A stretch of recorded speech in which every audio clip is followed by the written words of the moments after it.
ಒಂದ್ಸಲ ಹಸಿರು ಗುಡ್ಡದ ಮೇಲೊಂದು ಮೇಕೆ ಇತ್ತು.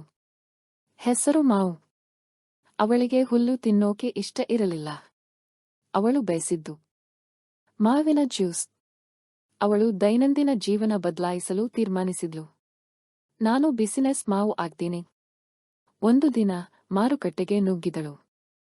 Juice cart ಕದಡಿದಳು. ಮೇಕೆ ಜ್ಯೂಸ್ ಎಕ್ಸ್‌ಪ್ರೆಸ್ ಅಂಗಡಿ ಶುರುಮಾಡಿದ್ಲು. ಪಿಟ್ಟಿಗಳು ಬನಾನಾ ಸ್ಮೂದಿಗೆ ಸಾಲು ಹಾಕಿದ್ವು. ಹಸುಗಳು ಹಸಿರು ಶೇಕ್ ಕುಡಿದ್ವು.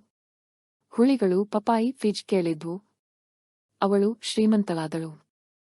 ಚಿನ್ನದ ಗಂಟೆ, ಸನ್ಗ್ಲಾಸ್, ಜ್ಯೂಸ್ ಹಿಡಿದು ಲೌಂಜ್ ಚೇರ್ ಮೇಲೆ ಬಾಗಿದ್ಲು. ಆಮೇಲೆ ಎಲ್ಲೋ ಕೇಳಿದ್ರು, ಈ ಮೇಕೆ ಇಷ್ಟು ದೊಡ್ಡ ಬಾಸ್ ಹೇಗಾಯ್ತು?